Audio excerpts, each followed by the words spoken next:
Hello mes poulets, j'espère que vous allez bien. On se retrouve à nouveau sur ma chaîne YouTube. Alors, j'ai été absente ces quelques dernières semaines et donc je sais que vous allez m'embrouiller en commentaire. Vous devez me pardonner. J'adore comme à chaque fois que je suis absente, je reviens en vous disant toujours que vous devez me pardonner, mais c'est vrai parce qu'au final, je ne suis qu'un humain. Donc, pardon population.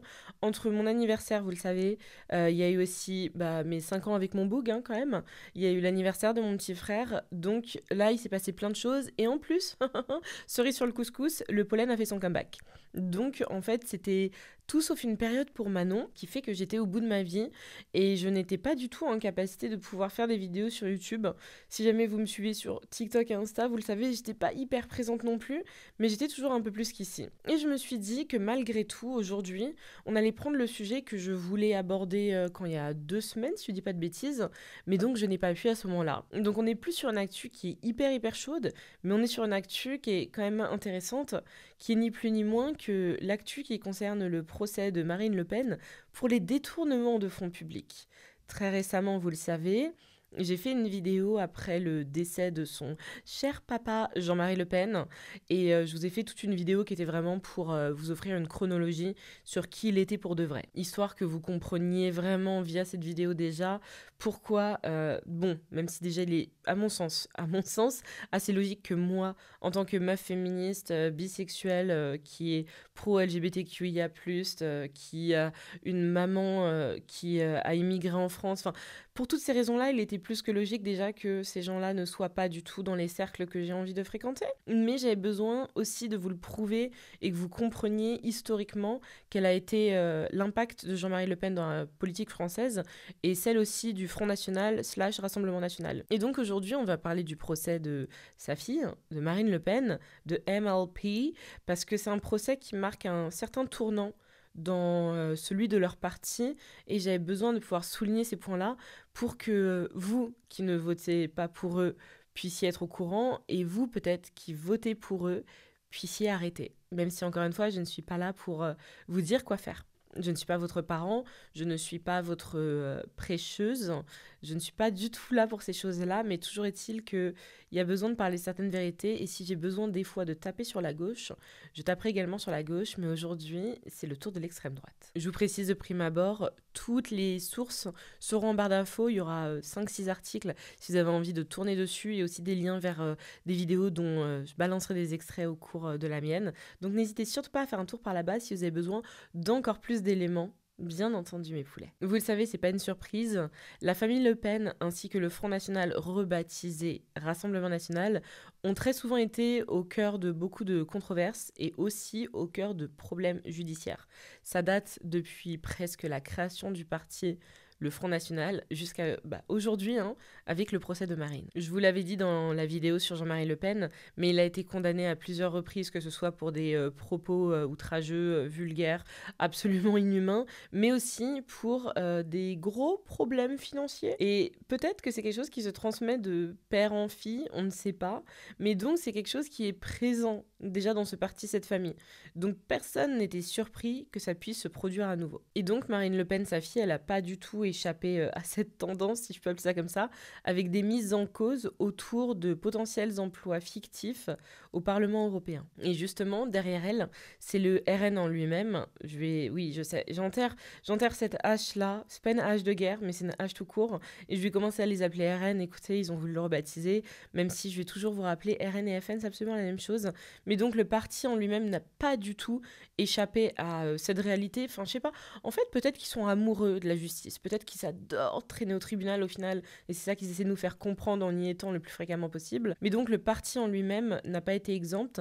Et il y a donc ces accusations de détournement de fonds publics qui ont fini par voir le jour. Et dans un premier temps, j'avais envie de vous refaire un petit déroulé des faits qui sont reprochés pour savoir qu'est-ce qui s'est vraiment passé pour que Marine Le Pen arrive au tribunal pour une mise en cause de ce genre. Donc, pour la faire très très simple, Marine Le Pen, elle a été accusée de détournement de fonds publics parce que ce qui se passe à l'origine, la racine de tout ça, c'est qu'elle est accusée d'avoir utilisé des parlementaires européens, donc son parti, et d'avoir payé à ce moment-là pour effectuer des tâches pour la France. Donc au nom de la France, au nom d'activités pour leur parti en France, mais pas en leur qualité de parlementaires européens, et donc pour l'Europe.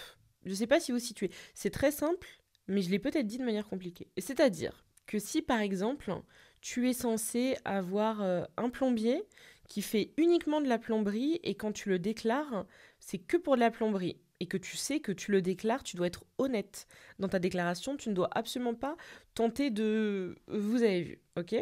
Mais que ton plombier, en fait, il s'y connaît un peu en charpenterie. Et donc, à tout moment, tu lui as demandé, bah tiens, et si tu me faisais de la charpenterie vite fait, mais sauf qu'en fait, tu avais un budget qui était alloué pour la plomberie. Genre peut-être ton boss t'a dit non mais là c'est le budget plomberie et toi tu l'as payé avec le budget plomberie sur de la charpenterie. Et bah t'avais pas le droit de faire ça parce qu'il y a un autre budget pour autre chose et elles n'ont rien à voir. Et bah c'est ce que Marine Le Pen aurait fait. Et on parle d'un préjudice total qui s'élève quand même à 4,1 millions d'euros, messieurs dames. Oui. Et donc selon les accusations, cette pratique que Marine Le Pen et le parti auraient mis en place, ça aurait permis justement de pouvoir utiliser des fonds européens pour pouvoir payer sur la France. Donc c'est ce que je vous expliquais, c'est-à-dire qu'ils travaillaient pour le parti en France, mais ils n'étaient pas payés avec les fonds qui sont censés être alloués à ce moment-là. On a donc le procès qui en soi, il s'est ouvert il y a assez longtemps, parce que c'était le 30 septembre 2024, donc c'est pour ça peut-être qu'il y en a certains, vous étiez là en mode... Le verdict n'avait toujours pas été rendu, ça fait genre depuis avant l'automne en fait que ça traîne, mais parce que l'enquête est très longue et puis surtout il y a beaucoup de preuves.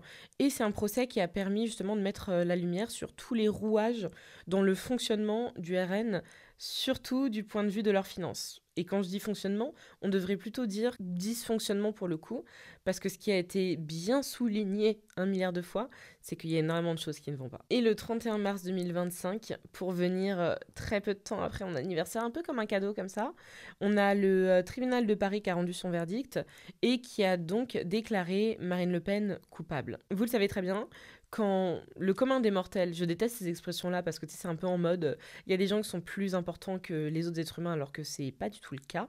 Mais quand ces figures qui sont très publiques et qui sont dites des figures notables, quand ces personnes-là enfreignent la loi, ces personnes-là sont censées payer de la même manière que nous. C'est-à-dire que si demain, vous êtes responsable d'un détournement de fonds qui s'élève à 4,1 millions d'euros, vous allez vous prendre de la prison ferme, messieurs, dames. Enfin, j'espère que vous êtes au courant, mes poulets.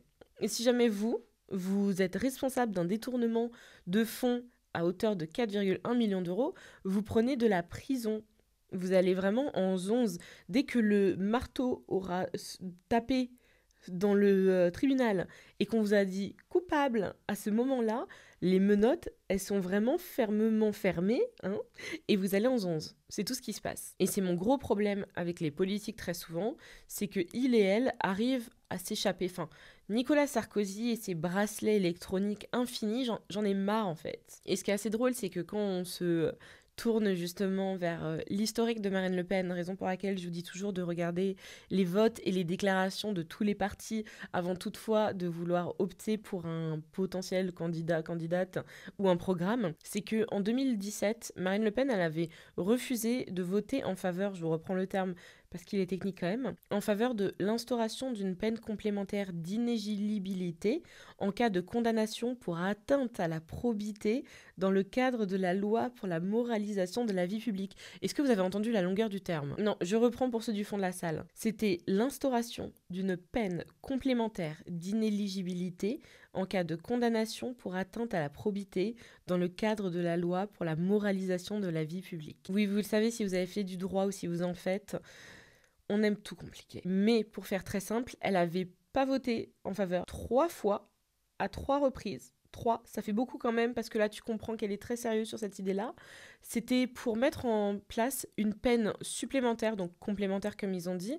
Donc c'est-à-dire que si jamais il y avait des politiciens qu'on déclarait coupables derrière, on demandait qu'il y ait la potentielle création d'une peine complémentaire afin que cette personne soit surpunie. Parce qu'en soi, tu es un représentant en fait. Tu es censé être un élu. Si jamais toi tu fais mal quelque chose, il faut vraiment qu'on puisse en faire un exemple. Et donc, c'était pour créer cette peine complémentaire, pour faire en sorte que vraiment, après qu'on t'ait tapé sur les doigts, on te met au coin, à genoux, les mains sur la tête.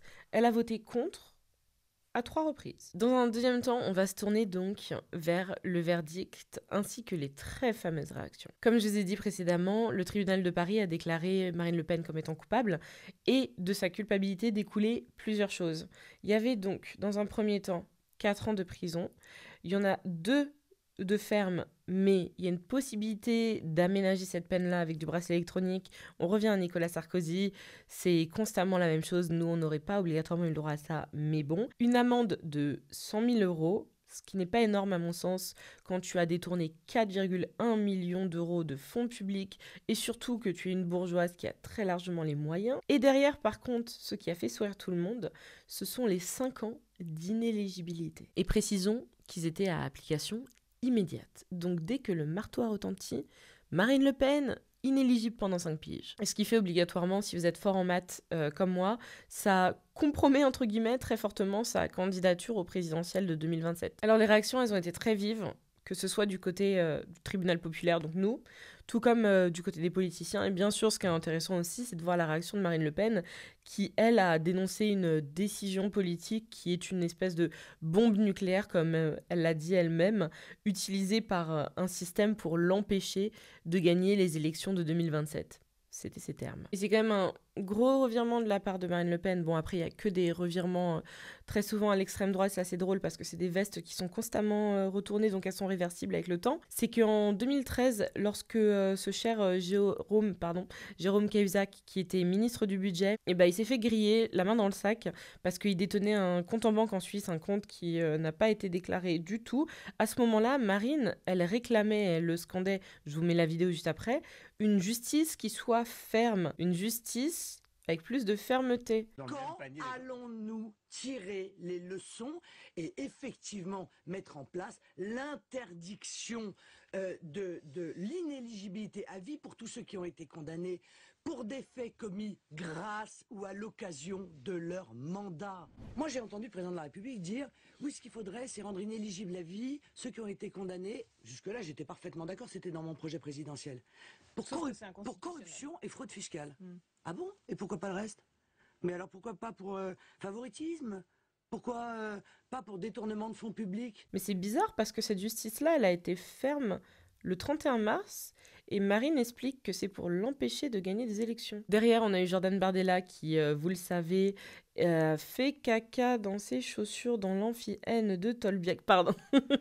J'étais obligée de rebondir sur ce gimmick. L'actuel président du RN qui lui aussi a eu besoin de réagir à tout ça et a expliqué qu'il fallait s'opposer à ce qu'il a nommé une tyrannie des juges. Je ne sais pas si vous vous rendez compte à quel point ils sont en train de remettre en cause le système judiciaire français, qui certes a besoin de s'améliorer, mais il a besoin de s'améliorer pour, je trouve, être justement un peu plus ferme. Et donc pour une fois qu'il se passe un peu quelque chose qu'ils demandent eux depuis très longtemps, là on est sur une tyrannie des juges et on t'empêche de gagner une élection. C'est un peu la théorie du complot, mais que quand ça les arrange. Les opposants politiques, donc très souvent les partis de gauche, ont salué justement une décision judiciaire qui semblait être à peu près en phase avec les faits qui étaient reprochés. Et ce qui est assez fou quand même, c'est la couverture, je trouve, la couverture médiatique de l'affaire à l'international. Je ne m'attendais pas que ça prenne cette ampleur-là. Alors même si je sais, hein, on est quand même sur les leaders de l'extrême droite en France, en fait. Et même un parti qui est très représenté en Europe, qui est très présent au Parlement malheureusement. Mais je ne m'attendais pas que ce soit autant couvert. Je ne m'attendais pas à ce que les médias italiens, irlandais, anglais, américains, japonais parlent de ce procès-là. Et les médias assez largement voyaient ça comme la chute de la dynastie des Le Pen et j'ai trouvé ça assez jouissif pour être honnête. Mais ce que je me suis noté aussi parce que j'ai trouvé ça assez drôle pour revenir sur, vous savez, la déclaration de Bardella qui parlait de tyrannie des juges, c'est qu'en 2024, donc très récemment, et je sais que Jordan et moi, on est genre grosso modo de la même génération, tu vois, donc je pense pas qu'il ait encore Alzheimer. Je crois pas que ce soit déjà actif, mais je trouve ça assez fou qu'il y ait eu ce revirement quand il nous déclarait tout autre chose, et je vais vous mettre l'extrait en vidéo. S'il y a condamnation, il n'y a pas de candidature. Donc, et ça vaut pour tout le monde, on est d'accord. Ne pas avoir de condamnation à son casier judiciaire est pour moi une règle numéro 1 lorsqu'on souhaite être parlementaire de la République. Deuxième point qui a pêché dans cette campagne, Jordan Bardella. Attendez. Maxime. Si Marine Le Pen est condamnée? Si, avec des si, il y a un appel. Oui, bien, hein, on fait le... Ça veut dire que si Marine Le Pen est condamnée, même s'il n'y a pas d'inéligibilité, même s'il n'y a pas d'exécution provisoire, il n'y a pas de candidature possible pour Marine Le Pen. Si au début de l'année, les juges décident de condamner, peu importe la condamnation, il y aura un appel. Non, mais très bien. L'appel vous rend plus blanc que blanc. Très bien. Et si l'appel confirme la première sanction et qu'il y a des législatives en 2027 ou une présidentielle en 2027, Marine Le Pen ne peut pas être candidate parce qu'elle aura été condamnée. C'est ce que vous venez de dire. Mais l'appel ne confirmera pas puisque Marine Le Pen est totalement innocente. Ça, c'est ce que vous dites. Non, mais c'est ce que je dis, c'est ce que je crois, c'est ma verra. conviction. Mais vous venez d'édicter une position de principe qui est de dire s'il y a toujours été la s'il y a condamnation, il n'y a pas de candidature. Donc, et ça vaut pour tout le monde, on est d'accord. Et quand je vous disais qu'il y a eu une grosse couverture médiatique à l'étranger, il y a aussi eu des réactions à l'étranger. Et ce qui est très, très, très marrant, c'est que les réactions des politiciens à l'étranger, c'était vraiment une espèce de dream team des méchants. Vraiment, si tu as les Avengers qui sont les gentils, eux, ils étaient vraiment tout l'inverse. Et c'était horrible. Tu te dis, t'as les soutiens que tu mérites, hein. Mais pour le coup, je vais vous les lire quand même. On a eu donc Viktor Orban, qui est le Premier ministre hongrois. Je vous ai déjà parlé de lui à 2-3 reprises, qui a publié sur Twitter « Je suis Marine ». Il a vraiment tweeté « Je suis Marine ». Et vraiment, quand je vous ai parlé d'Orban, je vous ai parlé d'un mec qui est d'extrême, extrême, extrême droite. Il est l'ennemi numéro 1 du progressisme en Europe de l'Est. Il est totalement contre le féminisme, mais vraiment, pour lui, c'est juste une folie du XXIe siècle. Il est totalement contre la communauté LGBTQIA+. Il est contre tout changement qui peut viser vers quelque chose de plus inclusif et de positif.